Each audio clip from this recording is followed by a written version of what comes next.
Exercice numéro 3, carbone 14. Le carbone 14 est un isotope radioactif du carbone permettant de dater les restes d'êtres vivants comme les squelettes ou les fossiles. La formule suivante donne l'âge T en année d'un échantillon en fonction du pourcentage P de carbone. 14 restant. Donc on a T qui est égal à 8264 ln de 100 sur P. La première question.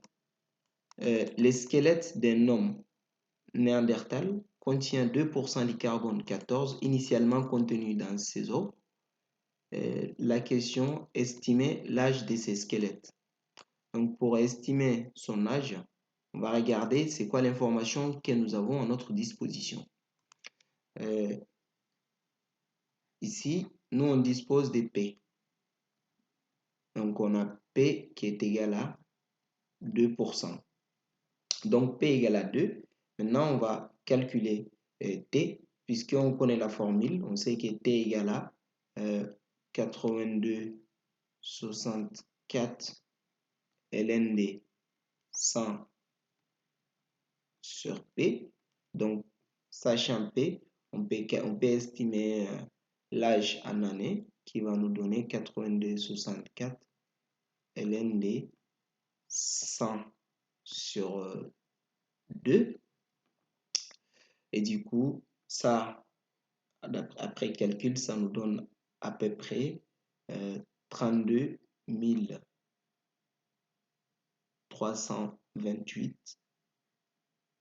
328 années.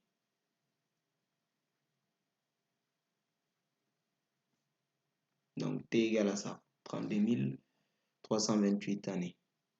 Et la deuxième question, on a la datation au carbone 14 a permis d'estimer l'âge d'une momie à 2500 ans. Quelle proportion de carbone 14 contient-elle encore? Et du coup, on a à notre disposition T qui est égal à 2500 ans. Donc la question, en fait, c'est de trouver le pourcentage du carbone 14 P. On va partir de notre formule de base qui est T égale à 82,64 ln de 100 sur P. Et donc on a ln de 100 sur P qui est égal à du coup T sur 82,64. Donc on a 100 sur P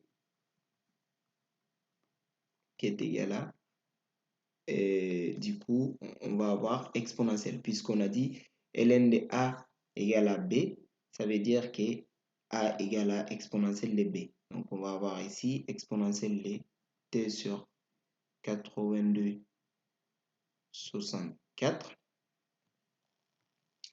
Donc au final, le pourcentage du carbone 14P est égal à 100 divisé par exponentielle de T sur 82,64.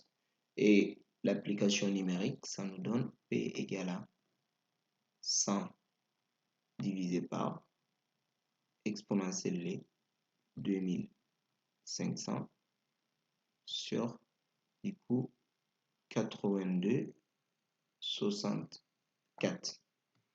Donc après calcul, on trouve P égale à 74 à peu près, 74% de carbone 14.